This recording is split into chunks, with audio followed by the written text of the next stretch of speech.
గత 50 సంవత్సరాల్లో బెంగాల్లో జరిగిన ఎన్నికల్లో కనీసం ఒక 25 సవాలన్నా లేవకుండా జరిగిన మొట్టమొదటి ఎన్నికలు 2026 ఎన్నికలు. గతంలో ఈ స్థాయి భద్రతా ఏర్పాట్లు చేసి కాస్త శాంతి భద్రతల మధ్య జరిగిన ఎన్నికలు కమ్యూనిస్టులను దించి మమత మొదటిసారిగా గెలిచిన 2011లో జరిగిన ఎన్నికలు. అయినా అప్పుడు కూడా ఒక 15 నుంచి 20 మంది చచ్చిపోయారు.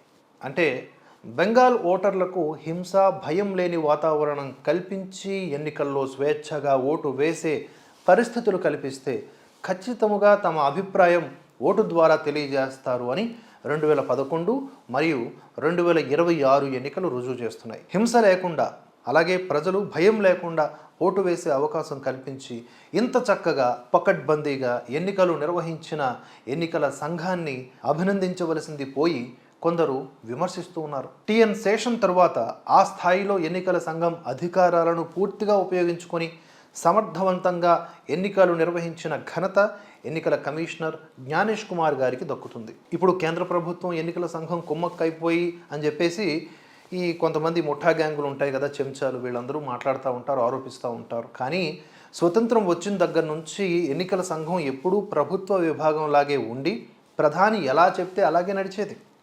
నిజానికి ఈ మాట వేరే ఎవరో చెప్పలేదు. ఎన్నికల కమిషనర్గా ఎంతో పేరు తెచ్చుకున్న టిఎన్ శేషన్ ఈ మాట చెప్పారు ఒక వీడియోలో. ఆయన మాటల సారాంశం ఏమిటంటే, అప్పట్లో ఎన్నికల సంఘం కేంద్ర ప్రభుత్వ తొత్తుగా ఉండేది.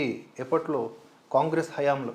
నాకు ఇప్పటికీ గుర్తు, నేను క్యాబినెట్ సెక్రటరీగా ఉండగా ప్రధాని ఫోన్ చేసి, అంటే రాజీవ్ గాంధీ ఫోన్ చేసి, ఎన్నికలు ఫలానాలాగా ఫలానా అప్పుడు పెట్టమని ఎన్నికల సంఘానికి చెప్పండి అని చెప్తే, అది పద్ధతి కాదు, మేము రెడీగా ఉన్నాం, ఎన్నికలు జరిపించాలని ఎన్నికల సంఘానికి చెప్పాలి, ఎన్నికలు ఎప్పుడు ఎలా అనేది ఎన్నికల సంఘం చూసుకుంటుంది అని నేను చెప్పానని శేషన్ గారు చెప్పారు. ఈ పద్ధతిని ఫాలో అయినటువంటి కాంగ్రెస్ ప్రధానుల్ని గొప్ప ప్రజాస్వామ్యవాదులుగా ప్రచారం చేసుకుంటూ ఇప్పుడున్నటువంటి బీజేపీ ప్రభుత్వాన్ని మాత్రం టార్గెటెడ్గా విమర్శిస్తున్నారు కొంతమంది.